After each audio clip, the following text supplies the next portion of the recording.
The point of no return is approaching as FAA Boston Center hands the frequency to NORAD on a late weekday afternoon, February 9th, 2026, just after 5 p.m. local. A business jet deliberately maintains a vector toward protected airspace over Massachusetts, ignoring routing corrections already issued.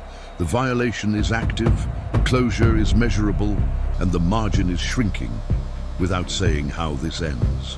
The alert is immediate and leaves no room for confirmation. Major Daniel Hawk Reynolds, 113th Wing, receives the task without a full picture. Only the essentials, deliberate violation, dense population below, limited margin. He does not ask for context. The decision has already been made on the ground.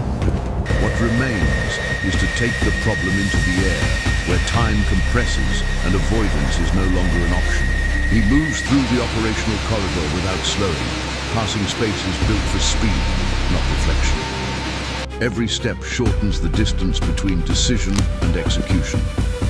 Outside, the sound of an active runway reaches him before the aircraft does. Time saved on the ground becomes margin recovered in the air. Briefly, the clock is already moving, and it is not waiting. The apron opens with the aircraft already powered and aligned for departure. The F-16 sits configured for immediate launch. Systems alive, taxi clearance in motion. There is no fine adjustment, no extended review. Everything signals controlled urgency. Ahead, the target holds course, increasing separation while the space to respond continues to narrow. The engine comes alive without delay, translating authorization into irreversible motion. Alignment is continuous, acceleration steady and unbroken. There is no pause left for reconsideration. As the wheels leave the runway, the problem detaches from the ground entirely. From this point forward, every variable concentrates in the air, and time begins charging a higher cost for every remaining option. Takeoff severs the final tie to the ground and converts clearance into airborne responsibility. The F-16 climbs on a direct vector, compressing the gap between intent and contact. The choice is deliberate. Move the conflict into a space where position, silence, and time carry more weight than words. With each mile gained, alternatives narrow and the clock shifts from background to authority. Intercept geometry is established as visual contact becomes plausible. The closure rate is confirmed and adjusted for a controlled lateral approach.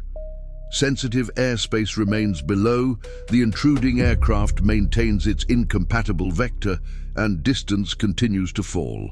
An active measure is now in effect. From here on, every adjustment reduces margin and turns remaining time into a critical variable. This is Major Hawk Reynolds, United States Air Force. I am established on your left side in an intercept position. Your current track remains incompatible with the airspace below. Maintain wings level and confirm you understand that continuing on this vector reduces minute by minute the number of viable options still available to you. I understand your position and I acknowledge the interception. I have visual on your aircraft and I recognize the authority you represent. At this time, I am not going to comply with the diversion instruction. My decision accounts for remaining fuel and what awaits me on the ground. Diverting now would close paths I am not prepared to end yet. Attention intercepted aircraft. FAA and NORAD confirm sensitive airspace below and limited endurance ahead. No alternate corridor is available. Continuation on the present vector removes options progressively. Each additional minute on this track further reduces your operational margin and limits the possibility of a controlled resolution. Your acknowledgement is recorded.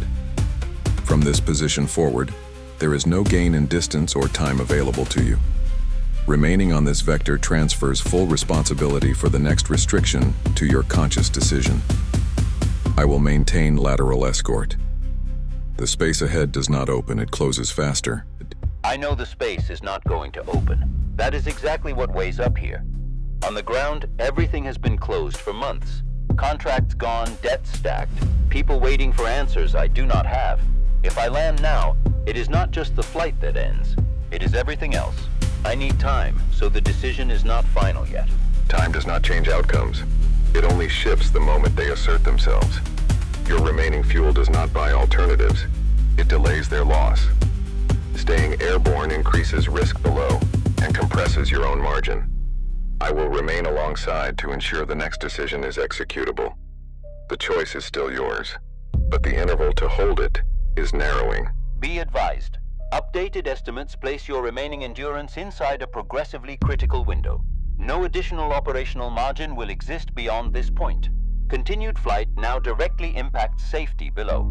Any further delay removes the option for a controlled conclusion and forces termination under imposed conditions. There will be no further attempt after this moment. There is no explanation pending and no adjustment available later.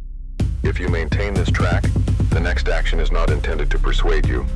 It is intended to close the remaining options still available.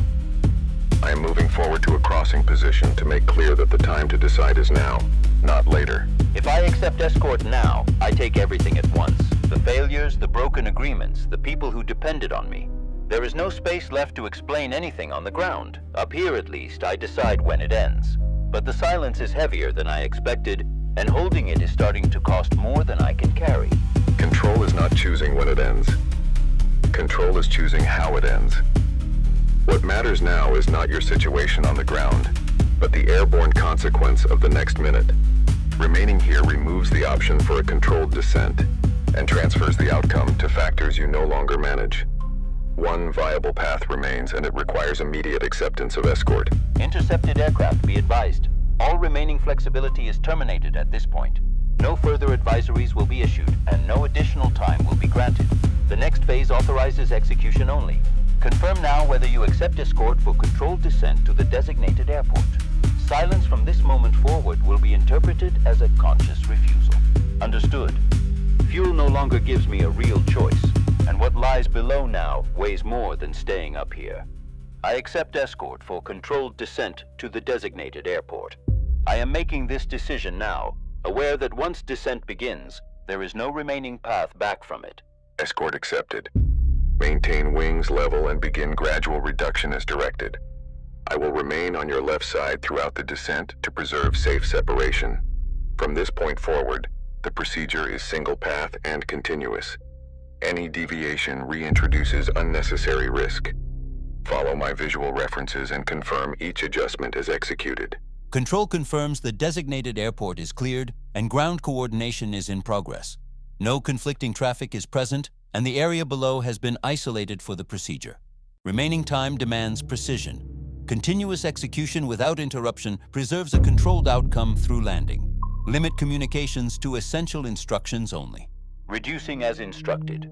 Descent rate is stable and visual references are clear. I understand that any correction outside this profile compromises what remains to be preserved. I will not extend this moment further. I am ending it now by executing the procedure, not by losing control later. Descent is stabilized and alignment is confirmed. Maintain this profile through final approach. Minimum separation is preserved and will not be reduced beyond necessity. After touchdown, remain on the runway until full stop. From that point, the airborne event ends and authority transfers entirely to ground control. Touchdown confirmed with deceleration within expected parameters. Civil authorities are positioned and assuming control on the designated apron. The aircraft will remain isolated pending completion of procedures. Sensitive airspace is being reopened in a controlled sequence. The critical phase has concluded without further expansion of risk. The fighter returns to base without delay or ceremony. Nothing in the air was won, only resolved. The decision occurred before the wheels touched down, when there were still seconds left to choose how it would end. The silence on the frequency was not emotion. It was responsibility accepted late, but in time to prevent something worse. What follows is no longer the incident itself. The aircraft have landed, the frequencies have cleared, and the event has ended operationally. What remains is a cold reading of how the outcome was shaped while it was still airborne. This is not a continuation of the story, but an examination of the moment where authority stopped acting and responsibility was assumed. Responsibility transferred the moment the interceptor made clear that no additional time or distance could be gained. From that point on, the system stopped buffering the decision. The intruding pilot was no longer reacting to authority, but owning the consequence of delay. The intercept did not force compliance. It removed the ability to defer responsibility behind procedure or hope of change. Alternatives were not removed at once. They were eroded. Each update narrowed what could still be done safely until maintaining the original refusal required paying an increasing operational cost. The negotiation occurred internally, not across the radio. When silence became more expensive than acknowledgement, the balance shifted without persuasion. Time stopped being context when it began determining which decisions were still executable. Once fuel margins and airspace risk converged, delay no longer preserved freedom, it imposed structure. The pilot did not change course because he was convinced, but because time itself eliminated the possibility of ending the event on his own terms.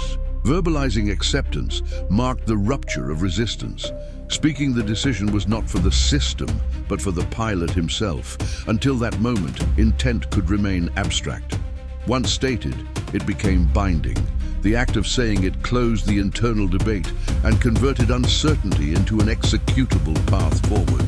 The outcome shifted when maintaining refusal became more costly than abandoning it. No argument changed the decision, no pressure persuaded it. The structure did. Remaining airborne stopped being control and became exposure. Accepting escort reduced risk, preserved execution, and limited consequence. The negotiation succeeded because altering course demanded less than sustaining defiance.